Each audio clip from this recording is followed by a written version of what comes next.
To Ankusam news bulletin లో ముందుగా updates చూద్దాం. అనంతలో ఫిబ్రవరి 26 నుంచి రాష్ట్ర స్థాయి జర్నలిస్ట్ క్రికెట్ ప్రారంభం. వచ్చే ఎన్నికల్లో చంద్రబాబుని గెలిపించాలి మాజీ మంత్రి పల్లె రఘునాథ్ రెడ్డి.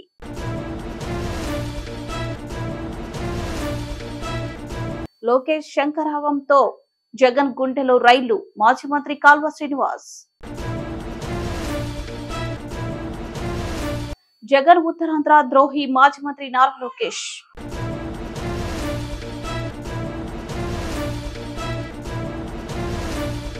పులివర్తి త్రిష్యారెడ్డి ఆధ్వర్యంలో ఉచిత మేఘ వైద్య శిబిరం.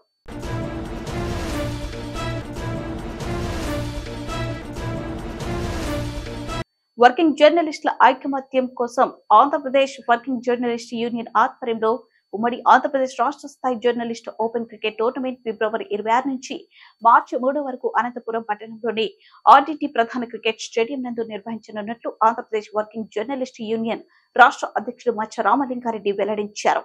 ఉమ్మడి ఆంధ్రప్రదేశ్ లో ఆసక్తి ఉన్న వర్కింగ్ జర్నలిస్టులు ఈ నెల 13వ తారీఖులోపు జిల్లాల వారీగా ఎంపీలు పంపించాలని, అన్ని జిల్లాలకు ఎంపీలు ఇవ్వడం జరుగుతుందని మచ్చ రామలింగారెడ్డి అన్నారు. ఎంట్రీ ఫీజు ₹1 కూడా లేదని ఫ్రీగా జర్నలిస్టులకు ఎంట్రీ ఇవ్వడం జరుగుతుందని జర్నలిస్టులు అందరూ ఉపయోగించుకోవాలని మచ్చ రామలింగారెడ్డి కోరారు.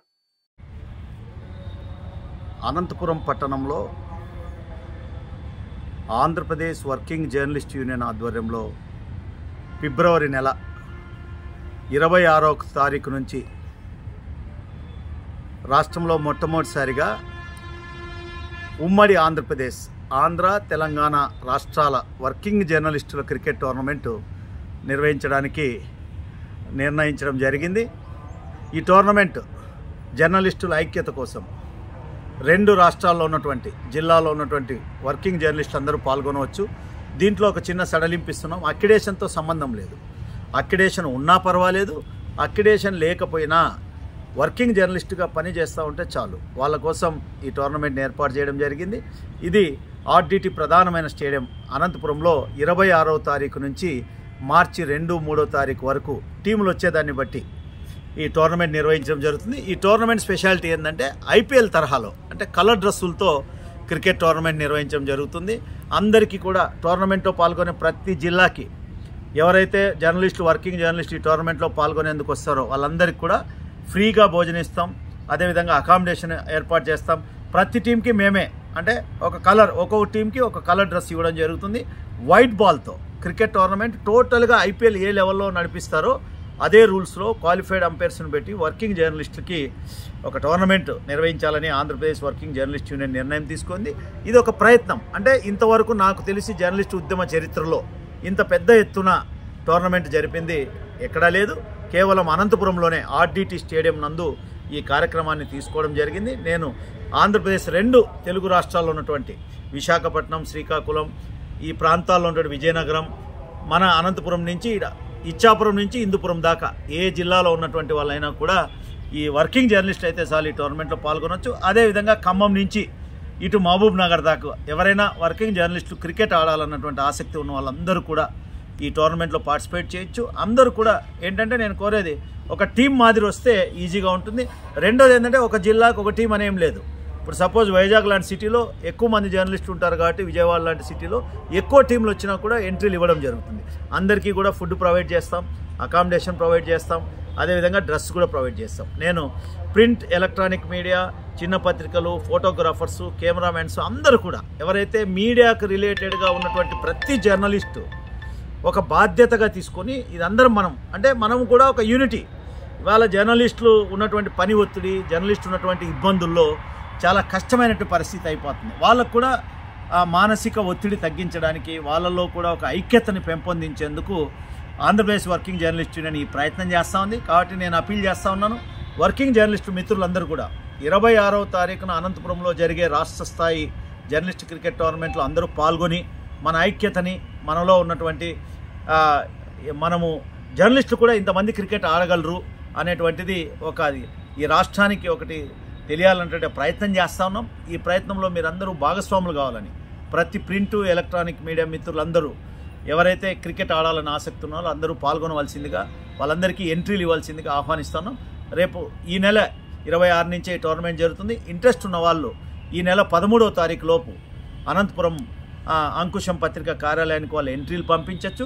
అన్ని ఎంట్రీలు తీసుకోవడం జరుగుతుంది. అందరూ నేను అపీల్ చేస్తూ ఉన్నాను, ప్రింట్ ఎలక్ట్రానిక్ మీడియా, చిన్న పత్రికలు, ఫోటోగ్రాఫర్లు, కెమెరామెన్లు అందరూ కూడా ఈ రాష్ట్ర స్థాయి అనంతపురం ఆర్డిటి స్టేడియంలో జరిగే రాష్ట్ర స్థాయి తెలుగుదేశం పార్టీ జాతీయ ప్రధాన కార్యదర్శి యువ నాయకుడు లోకేష్ శంకరావం కార్యక్రమం ప్రారంభం కానుండడంతో వైసీపీ అధికార పార్టీ సీఎం వైఎస్ జగన్ గుండెలో రైళ్లు పరిగెడుతున్నాయని మాజీ మంత్రి కాల్వ శ్రీనివాస్ అన్నారు. అనంతపురంలోని తెలుగుదేశం పార్టీ కార్యాలయంలో కాల్వ శ్రీనివాసులు విలేకరుల సమావేశంలో మాట్లాడుతూ రాబోయే ఎన్నికల్లో వైఎస్ జగన్ అరాచక పాలనకు బుద్ధి చెప్పడానికి జనం సిద్ధంగా ఉన్నారని కాల్వ శ్రీనివాసులు అన్నారు. నారా లోకేష్ నాయకత్వంలో ఇప్పటికే యువగలం కార్యక్రమం నిర్వహించి జనం గుండెల్లో స్థానం సంపాదించుకున్న లోకేష్ ఇప్పుడు జనం కోసం శంకరావం కార్యక్రమాన్ని నిర్వహిస్తున్నారని, ఇది కూడా పెద్ద ఎత్తున విజయవంతం అవుతుందని కాల్వ శ్రీనివాస్ అన్నారు. నారా లోకేష్ చేపట్టబోయే శంకరావం కార్యక్రమంలో పెద్ద ఎత్తున పార్టీ నాయకులు శ్రేణులు పాల్గొని పెద్ద ఎత్తున విజయవంతం చేయాలని పోలిట్ బ్యూరో సభ్యుడు మాజీ మంత్రి కాల్వ శ్రీనివాస్ విజ్ఞప్తి చేశారు. పెద్ద ఎత్తున ప్రజల్లో ఒక చర్చనీయాంశంగా మారి లక్షలాది మంది ప్రజలను కలుసుకొని తనతో నడిపించి వాళ్ళందరి సాధక బాధకాలు విని 300 పైచిలుకు కిలోమీటర్లు కొనసాగిన యువగలం సమకాలీన రాజకీయ ఉద్యమాల్లో ఒక సరికొత్త అధ్యాయంగా మనం చూడవచ్చు. 220 రోజులు 3000 పైచిలు కిలోమీటర్ల దూరం నడవడం ఒక ఎత్తు అయితే, ప్రారంభం నుంచి అనేక ఆటుపోట్లు, ఇబ్బందులు ఈ దుష్ట జగన్మోహన్ రెడ్డి పెట్టిన ఇబ్బందుల్ని అధిగమించి రాటుదేలిపోయినాడు నారా లోకేష్ బాబు గారు. మైకు బిక్కున్నారు, ప్రచార రథాలు సీజ్ చేశారు, చివరికి స్టూల్ ఎక్కి దండం పెట్టుకోవడానికి కూడా అవకాశం లేకుండా, స్టూల్ ఎక్కితే స్టూల్ కూడా లేకుండా అత్యంత అరాచక ప్రభుత్వం ఈ జగన్మోహన్ రెడ్డి ప్రభుత్వం.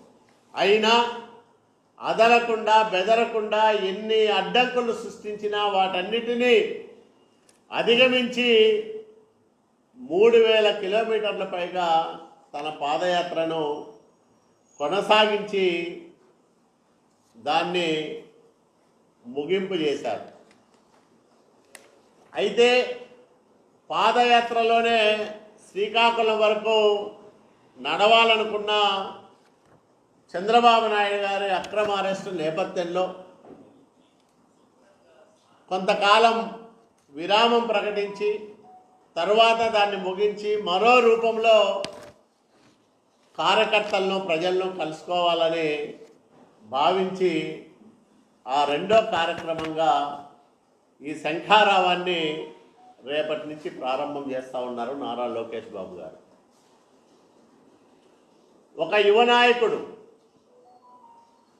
పార్టీలో దశాబ్దానికి పైగా తన సేవలు అందించి ప్రత్యక్షంగా పరోక్షంగా పార్టీకి అండగా నిలబడి తరువాత ప్రభుత్వంలో మంత్రిగా చేరి ఏ రాష్ట్ర మంత్రి తీసుకోనన్ని అవార్డులు కేంద్రంతో తీసుకొని 2 భిన్నమైన శాఖలను సమర్థంగా నిర్వహించి, ఒకవైపు ఐటీ మరోవైపు పంచాయతీరాజ్, రెండిటికి ఎక్కడ పోలికుండదు, పొంతనుండదు.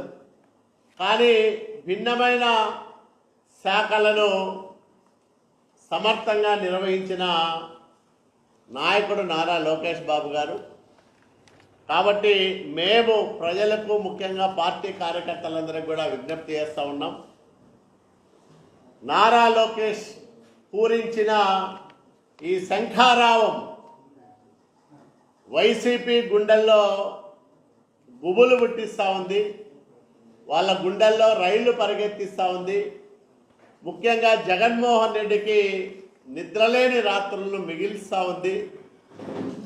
కాబట్టి శంఖారావం ప్రారంభం కాకముందే వైసీపీలో ప్రకంపనలు. రాబోయే ఎన్నికల్లో మళ్లీ చంద్రబాబు నాయుడుకి ఓటు వేసి ముఖ్యమంత్రిని చేసుకోవాలని, బాబు రాకతోనే రాష్ట్రం అభివృద్ధి చెందుతుందని ప్రతి ఒక్కరు గుర్తించాలని పల్లె రఘునాథ్ రెడ్డి మాజీ మంత్రి అన్నారు. పుట్టపర్తి నియోజకవర్గంలో బీసీల సదస్సులో పల్లె రఘునాథ్ రెడ్డి మాట్లాడుతూ వైఎస్ జగన్ పాలనలో పెద్ద ఎత్తున అరాచక పాలన కొనసాగుతుందని ప్రజల బుద్ధి చెప్పడానికి సిద్ధంగా ఉన్నారని పల్లె రఘునాథ్ రెడ్డి అన్నారు. వచ్చే ఎన్నికల్లో పుట్టపర్తిలో తెలుగుదేశం పార్టీ ఘన విజయం సాధిస్తుందని, పేదవాడి అందరికీ ఇల్లు నిర్మించి ఇస్తామని పల్లె రఘునాథ్ రెడ్డి అన్నారు. ఈ కార్యక్రమంలో మాజీ ఎంపీ నిమ్మల కిష్టప్ప, పార్థసారథి, వడ్డే వెంకట్, ఇతర తెలుగుదేశం పార్టీ నాయకులు పాల్గొన్నారు. అంతకుముందు పల్లె రఘునాథ్ రెడ్డి ఆధ్వర్యంలో పెద్ద ఎత్తున ర్యాలీ నిర్వహించారు.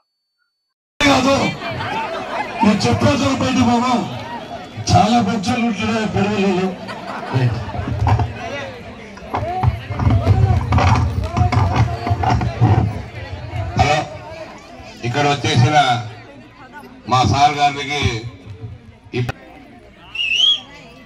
మేము మీతో డబ్బు కోరలే, బంగారు కోరలేదు. ఇక్కడ చాలా మంది పేద ప్రజలు ఉన్నారు. రాత్రి నేను గూరూడుపల్లిలో పోయినాను. నేను ఎక్కడో బాంబేలో 10x10 ఇల్లు వ్యాపారం చేసేవాడిని. అలాంటి ఇంట్లో కాపురం చేస్తున్నారు. 2 పిల్లలు, కూతురు, భార్య, భర్తలు పండుకునేదానికి ప్లేస్ కూడా లేకుండా అలాంటి బీద పరిస్థితుల్లో మా పంచాయతీలో ఉన్నారు సార్. అధికారంలోకి వచ్చి 4 సంవత్సరాల 10 ఏళ్ళు పూర్తి అయిందని చెప్పి సందర్భంగా మేము గుర్తు చేస్తున్నా. చెప్పండి.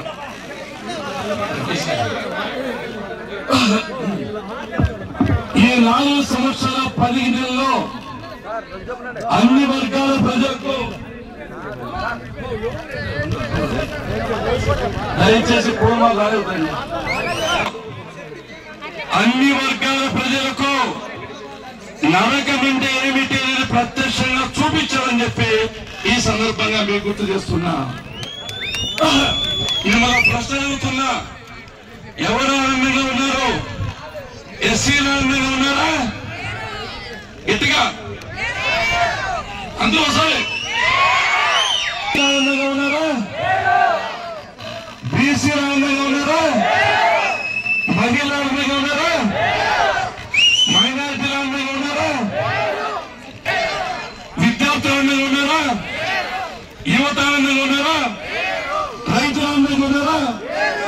ప్రెస్లో, పోలీసులు, విజయమ్మ, జగనమ్మ, జగన్ చెల్లె సర్మమ్మ ఎవరు లేరు. అందరికీ ఈ శాడిస్ట్ ముఖ్యమంత్రి అన్ని విధాలుగా ఇబ్బంది పెట్టాడు. ప్రత్యక్ష నరకం చూపించాలని చెప్పి సందర్భంగా మీకు గుర్తు చేస్తున్నా. ఇక చూస్తే రేట్లు, ఇసుక పెరిగిందే, ఇసుక, steel, cement, petrol, diesel, gas, విద్యుత్ ఛార్జీలు, మద్యం ఛార్జీలు, సాయి రండి, ఆర్టీ ఛార్జీలు, కాయగూరలు, నిత్యావసర వస్తువులు. ఒక్కసారి ముఖ్యమంత్రి అయితేనే ఇన్ని రేట్లు పెంచారే. రెండోసారి అవకాశం ఉంటామా? రెండోసారి అవకాశం ఉంటామా? రెండోసారి అవకాశం ఇస్తే మన కొంపలు మునిగిపోతాయని చెప్పి సందర్భంగా మీకు గుర్తు చేస్తున్నా. ఏమి చెప్పాడు ముఖ్యమంత్రి? పాదయాత్ర చేశాడు, ముద్దులు పెట్టాడు, తల నిమిరాడు, అన్ని కథలు చెప్పాడు. 2,50,000 ఉద్యోగాలు, 2,30,000 ఉద్యోగాలు యువతకి ఇస్తానని చెప్పాడు. ఇచ్చారా? ఇచ్చారా? ఇవ్వలేదు. మహిళలకు 45 సంవత్సరాల వయసు ప్రతి ఒక్క మహిళకు 3,000 రూపాయలు పెన్షన్ ఇస్తానని చెప్పాడు. ఇచ్చారా? ఏ మహిళకు కూడా ఒక్క పైసా గొడ్డు చూడబొట్టు మరి లేదని చెప్పే సందర్భంగా మీకు గుర్తు చేస్తున్నాను. చెల్లెల సంఖ్యలకు సరుకులు రద్దు చేశారు. చెల్లెల రంజాన్ తోఫా రద్దు చేశారు. చెల్లెల క్రిస్మస్ కానుక అన్నా క్యాంటీన్ లో పెళ్లి కానుక చందన బీమా బీసీ కార్పొరేట్ లోన్స్ రైతుల డ్రిప్లు స్ప్రింక్లర్లు రుణమాఫీ మొత్తం అన్ని రద్దు చేశారు. ఏ ఒక్కటి కూడా ఆయన చెప్పిన మాట నిలబెట్టుకోవాలని చెప్పే సందర్భం గుర్తు చేస్తున్నారు. మిమ్మల్ందరూ ఒక్కసారి అవుతా తెలంగాణ రాజధాని అనేది కొద్దిగా బాగా చెప్పారు, మీరు పాస్ అయిపోయినారు. కర్ణాటక రాజధాని బెంగళూరు, ఓకేనా? తమిళనాడు రాజధాని చెన్నై. ఇప్పుడు చెప్పాలి మీరు మగవాళ్ళు అయితే. ఆంధ్రప్రదేశ్ రాజధాని ఏది? భారతదేశంలోనే రాజధాని లేని ఏకైక రాష్ట్రం ఆంధ్రప్రదేశ్ అని చెప్పే సందర్భంగా మేము గుర్తు చేస్తున్నాం. ఈ మూర్ఖ ముఖ్యమంత్రి 3 ముక్కలు ఆటాడుతున్నాడు. ఒక్క రాజధాని కట్టలేని దద్దమ్మ ప్రభుత్వం 3 రాజధానులు కడతామంటే ఎవరు నమ్ముతారు? మనం చాలా భూమి పెట్టుకున్నామా? అంటే అమరావతి రాజధాని నాశనం చేశారని చెప్పే సందర్భంగా మేము గుర్తు చేస్తున్నాం. మళ్ళా చంద్రబాబు నాయుడు గారు అధికారంలోకి వస్తారు. ఆనాడు ఇంద్రుడు అమరావతి రాజధానిగా చేసుకుని పరిపాలన సాగించారు. ఈనాడు మన చంద్రుడు అమరావతి రాజధానిగా చేసుకుని పరిపాలన సాగిస్తారని చెప్పి ఈ సందర్భంగా నేను గుర్తు చేస్తున్నాను. అనంతపురం జిల్లాలో చంద్రబాబు నాయుడు గారి రుణము ఎన్ని జన్మల తిరుమల తీర్చుకోలేమని చెప్పే సందర్భంగా నేను గుర్తు చేస్తున్నాను. పక్కనే ఉంది పెనుగొండలో కియా పరిశ్రమ పెట్టాడు. 13,000 మంది ఉద్యోగాలు ఇచ్చాడు. ఇంకా అధికారంలోకి వచ్చింటే 1,00,000 మందికి ఉద్యోగాలు ఇచ్చిందని చెప్పే సందర్భంగా మీకు గుర్తు చేస్తున్నా. ప్రపంచంలోనే అత్యున్నతమైన సంస్థని మోడీ గారు ప్రయత్నం చేశారు. తమిళనాడులో తమిళనాడు ప్రభుత్వం ప్రయత్నం చేసింది. చంద్రబాబు నాయుడు గారు చూసి ఇక్కడ కియా ప్రభుత్వం వచ్చిందని చెప్పి సందర్భంగా మీకు గుర్తు చేస్తున్నాం. అంతేకాదు హంగదేవ మనందరి ప్రత్యక్ష దేవుడు స్వర్గీయ నందమూరి తారక రామారావు గారు. ఎవరి పేరు వింటే మొత్తం తెలుగు ప్రజలు పులకరించిపోతారో, ఎవరి పేరు వింటే ఒక దేవునిగా భావిస్తారో అటువంటి నందమూరి తారక రామారావు గారు స్థాపించిన తెలుగుదేశం పార్టీ ఆ మహానుభావుడు ఈ అనంతపురం జిల్లాలో రైతుల కష్టాలు ఆదుకోవాలని ఉద్దేశం చేత హంగేని వారు ప్రారంభించారు. శ్రీకారం చుట్టారు, శంకుస్థాపన చేశారని చెప్పి సందర్భంగా మీకు గుర్తు చేస్తున్నారు. జగన్ ఉత్తరాంధ్ర ద్రోహి మాజీ మంత్రి నారా లోకేష్. ముఖ్యమంత్రి వైఎస్ జగన్ ఉత్తరాంధ్ర ద్రోహిని విశాఖపట్నంలో భూ కబ్జాలకు పాల్పడి ఉత్తరాంధ్రను అభివృద్ధి చేయకుండా మాయమాటలతో కాలయాపన చేశారని మాజీ మంత్రి నారా లోకేష్ ధ్వజమెత్తారు. ఉత్తరాంధ్రలో శంకరావం కార్యక్రమంలో భాగంగా నారా లోకేష్ మాట్లాడుతూ జగన్ బీసీలను, దళితులను, అన్ని వర్గాల వారిని ఒక్క ఛాన్స్ అని మాయమాటలు చెప్పి మోసం చేశారని నారా లోకేష్ ఆవేదన వ్యక్తం చేశారు. వచ్చే ఎన్నికల్లో వైఎస్ జగన్ ప్రభుత్వం పోవడం ఖాయమని, చంద్రబాబు నాయుడు సీఎం అవుతారని నారా లోకేష్ ధీమా వ్యక్తం చేశారు. పోరాటాలకి మారు పేరు శ్రీకాకుళం జిల్లా. తెలుగుదేశం పార్టీ హయాంలో ఉత్తరాంధ్రాని జాబ్ క్యాపిటల్ ఆఫ్ ఇండియాగా చేస్తే ఈ సైకో జగన్ పరిపాలనలో ఉత్తరాంధ్రాని గంజాయి క్యాపిటల్ ఆఫ్ ఇండియాగా ఈ రోజు మార్చేసే పరిస్థితి. ఈ రోజు జగన్ సభ చూస్తుంటే నాకు కొంచెం నవ్వు వస్తుందండి. పదే పదే సిద్ధం సిద్ధం సిద్ధం అంటాడు. దేనికయ్యా సిద్ధం? జైలుకి వెళ్లేదానికి సిద్ధం, జైలుకు పంపించేదానికి మీరు సిద్ధమా అని ప్రజలందరూ నేను అడుగుతున్నా.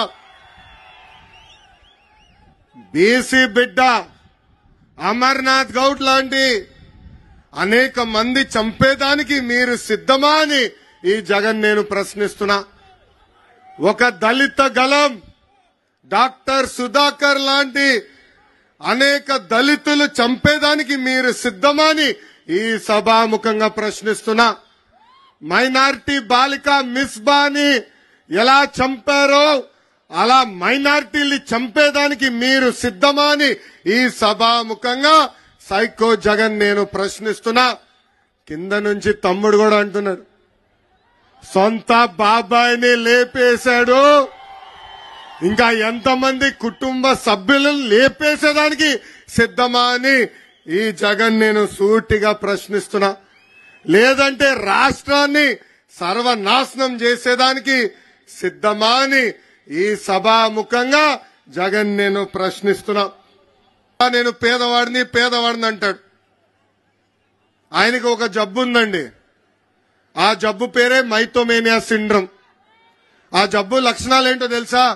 ఉంది లేనట్టు, లేనిది ఉన్నట్టు చెప్తారు. తిరుపతి జిల్లా చంద్రగిరి నియోజకవర్గం పాకాల మండలం నీలమాలతి కళ్యాణ మండపంలో తెలుగుదేశం పార్టీ చిత్తూరు జిల్లా పార్లమెంట్ అధ్యక్షులు మరియు చంద్రగిరి నియోజకవర్గం టీడీపీ ఎమ్మెల్యే అభ్యర్థి పులివర్తి నాని కుటుంబ సభ్యులు పులివర్తి సుధారెడ్డి, పులివర్తి వినీల్ బాబు, డాక్టర్ పులివర్తి త్రిషారెడ్డి సౌజన్యంతో 14 గంటలలోపు వయసు చిన్నపిల్లలకు ఉచిత మెగా వైద్య శిబిరాన్ని నిర్వహించారు. ఈ మెగా వైద్య శిబిరంలో పులివర్తి సుధారెడ్డి మాట్లాడుతూ పార్టీలకు అతీతంగా వైద్య శిబిరాన్ని నిర్వహిస్తున్నామన్నారు. ఈ వైద్య శిబిరానికి విశేష స్పందన లభించింది. దాదాపు 1500 మంది పైన చిన్నపిల్లలు వైద్యం చేయించుకున్నట్టుకు ఉచిత మెగా వైద్య శిబిరానికి వచ్చారు. వైద్య శిబిరంలో వివిధ రకాల వైద్యానికి సంబంధించిన 10 మంది డాక్టర్లు పాల్గొని చిన్న పిల్లలకు వైద్యాన్ని అందించారు.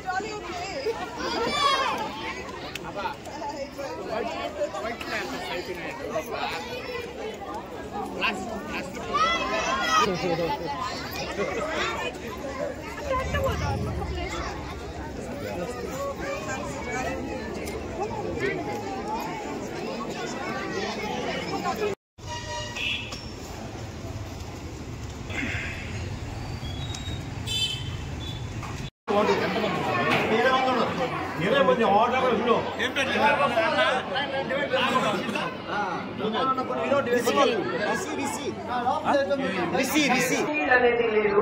దానికి ముఖ్య ఉద్దేశం సగం ఉన్నాయి, మొత్తం లేకుండా లేదు. సగం చోట్ల వచ్చేది ఉంది, మన వేరే వాటి కొనుక్కునేది ఉంది, అవన్నీ జరుగుతూ ఉంది. నీళ్లతో పాటుగా ముఖ్యంగా డ్రైనేజ్ సమస్యలు ఎక్కువ ఉంది మనకి ఇక్కడ. కాలువలు క్లీన్ చేయడం లేదు, దాని నుంచి దోమలు గీమలు వస్తుంది. సాయంత్రం కూడా విపరీతమైన స్మెల్ ఒకటి. సో డ్రైనేజ్ నీళ్లు మంచి నీళ్లు కూడా కలిసిన సందర్భాలు ఉన్నాయి ఇక్కడ మీ చాలా చోట్ల. మనం చెప్పుకుంటానే ఉన్నాం, కానీ సమస్యలు అయితే అలాగే ఉంది. ఇది రాజకీయంగా ఒకరిపైన నింద వేసేదో ఇంకోటి కాదు, వాస్తవ పరిస్థితులు ఇది. రేపు మేము తప్పు చేసినా కూడా మీరు మమ్మల్ని నిలదీయచ్చు. ఒక ప్రజాప్రతినిధి అనే వాళ్ళు ఎన్నుకోబడింది మన మంచి చెడు చూడడానికి. సో మీ అందరికీ నా మాటగా మీరు దయచేసి ఇంట్లో వేడి నీళ్ళైనా ఇవ్వండి పిల్లలకి. రాబో కాలంలో ఈ క్లీనింగ్ లో అవన్నీ మనం వచ్చి చేసుకుంటాం. మీరు చూసుకునే బాగోగులు బిడ్డల వరకు మనం ఇక్కడ కలుషితమైన నీరే ఎక్కువ ఉంది. మీరు వేడి నీళ్ళు ఇచ్చే పని మనం చేద్దాం పిల్లలకి. సో ఇంకా ట్రీట్మెంట్ కూడా మనం స్టార్ట్ చేద్దాం. ప్రతి ఒక్కరు ఓపికగా ఇటు నుంచి వెళ్దాం. ఒక 7-8 డాక్టర్స్ ఉన్నారమ్మా. పాప కూడా ఇంకొక 10 minutes లో జాయిన్ అయిపోతుంది. ఓపికగా వెళ్ళండి అండ్ భోజనం చేయండి. అండ్ పిల్లలకి స్నాక్స్ అవి కూడా ఉంది. మీకున్న సమస్యల్ని వాళ్ళకి ఎక్స్ప్లెయిన్ చేయండి. ఇది ఊరికేదో టైం పాస్ కో ఎలక్షన్స్ కో పెట్టింది కాదు, పెద్దోళ్ళకి అసలే కాదు. మీకు మేము ట్రీట్మెంట్ ఇచ్చాము కాబట్టి ఓటేయడానికి స్వచ్ఛందంగా మంచి మనసుతో పిల్లలకి మంచి చేయాలన్న ఒక ఉద్దేశం. రానున్న కాలంలో కూడా మనం వైద్యానికి విద్యకి ప్రాధాన్యత ఇస్తాం. సో వైద్యానికి వస్తే మన ఊర్లో హాస్పిటల్ ఇంతవరకు డెవలప్ చేయలేదు. ఉన్న హాస్పిటల్స్ అన్ని కూడా పాడైపోయినాయి. హాస్పిటల్ ఉండాలి, ఎప్పుడు అందుబాటులో డాక్టర్స్ ఉండాలి, మందులు ఉండాలి. మనకి ఏదైనా జరిగితే పరిగెత్తుకుంటూ